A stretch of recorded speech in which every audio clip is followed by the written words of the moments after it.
Did you guys know that there is a direct correlation between a country's acceptance of authoritarianism and the number of pandemics and general susceptibility to disease that country has suffered throughout its history?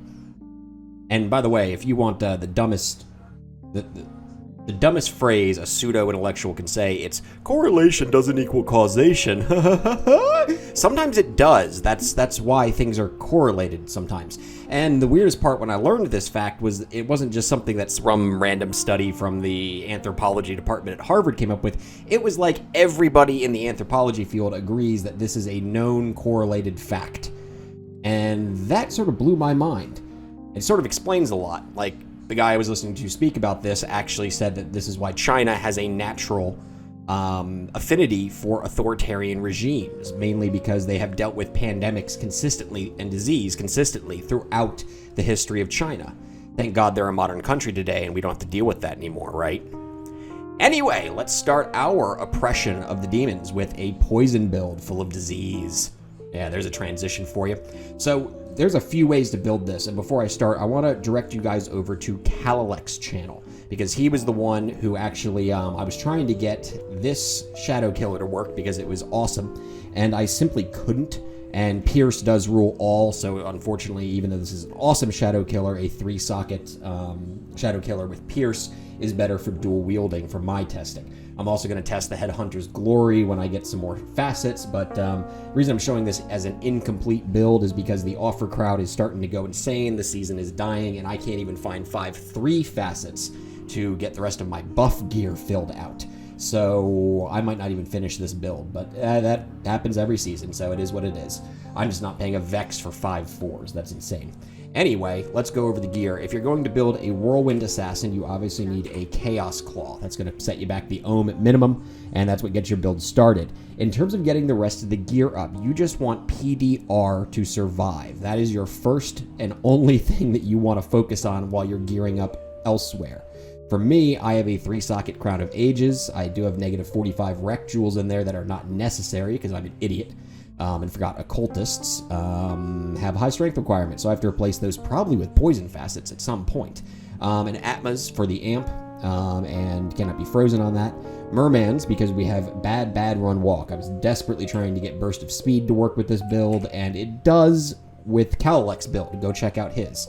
And by the way, he has some of the best production value of anybody making PD2 videos. Give him a sub just for the fact that his videos are so awesome looking. Anyway, Wisp Projector, a string of ears with faster run walk, a ring with dual leech because I need some leech and some PDR, my occultists, which I don't know what corrupted me, I'll get mana leech on those or something, a bad bramble, I was using a fort and I still do flip that on occasionally, but the bramble is better for right now, and my Shadow Killer. I do have a CTA on swap, so because I'm buffing with my other Shadow Killer here, which I'll get a 3-socket one eventually. And my other buff gear, Shadow Dancers, which I can wear once I get all that on. Any 2-socket, 3-socket helm with skills on it will do. 15% Venoms, an Rack, skills, and strength on that so I can wear the Shadow Dancers, and a Bolcathos with strength so I can get everything else on. Charms, the 4% skillers are what you want because they apply the poison damage twice. That is how that works.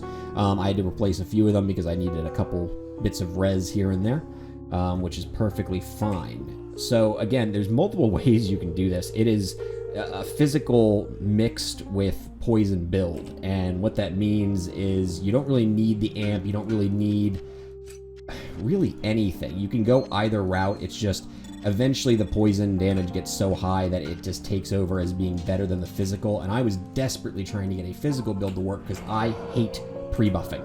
See, it just did it. I hit the Venom skill and it didn't go off. And then when you don't switch on your pre-buff gear correctly or do the pre-buffing correctly, as I just didn't because I didn't buff with the CTA, this is why I hate this. I'm not even gonna lie. This is the incredibly annoying part of this build and I don't like it, but it is worth it because I'm in love with everything else about the class. So you put on your pre-buff gear, buff up, and then switch on your regular gear. And then you can put on the rest of your stuff. As you can see, this takes a hot minute. And now you're good to go. Now you have a 20k Whirlwind. And this is obviously with me missing, what, 2 poison facets here, and technically a 4 to all skills circlet with sockets I think would be best in slot here. and missing poison facets in the other Shadow Killer. So this can easily get into that 22, 23, 24k range, and we'll show a map here in a minute. But beyond that, the playstyle is fairly simple. It's just a matter of, do you want to go Burst of Speed or Fade? And really, I was trying to get Burst of Speed to work, but Fade with the 20% curse reduction is just too good. It does count for your curse immunities. And once I discovered that was true, I didn't think that was true because of how Cleansing works, and Cleansing does not count for that. Well, I had to switch back to Fade. So really the rest of this build is get my facets and get Poison Faster Run Walks, which are a Vex a pop, and I have not a Vex. So that's why I'm showing this off now, because I'm not even sure I'm going to finish it before the season sort of ends and we quit and go to Valheim. Beyond that, though, I think that's everything. Oh, skills, obviously. Claw Mastery, yes. I'm not maxing Fade because when I have my buff gear on, I have enough res and PDR to be nearly max. I mean, at 45, and my string is not perfect.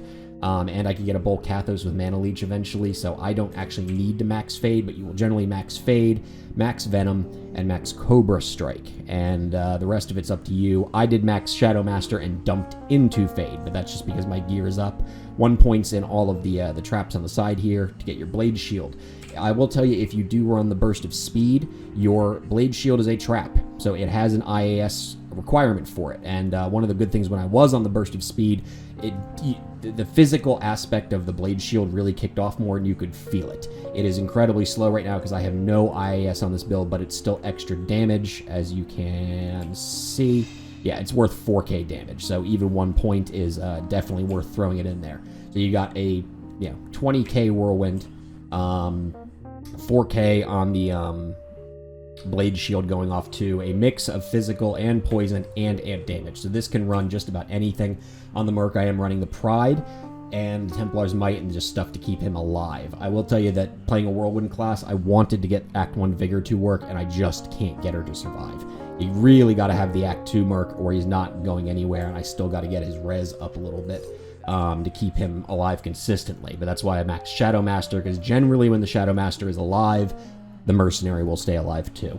So that is skills, stats. Again, it's just, I have it right to the point where when I actually flip on a different ring, I will be able to wear the Crown of Ages, but enough strength that you use your gear.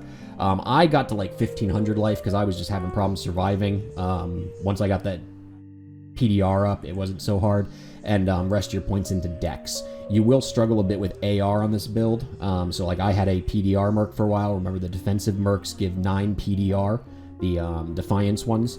And once I didn't need that, I was able to switch to Blessed Aim, and now, things like this Crown of Ages are not so necessary. So I kind of have some gear to replace here, but this build works very, very well so far, and I'll throw on a 300 Throne, and might be it for the season. I'll see you guys later.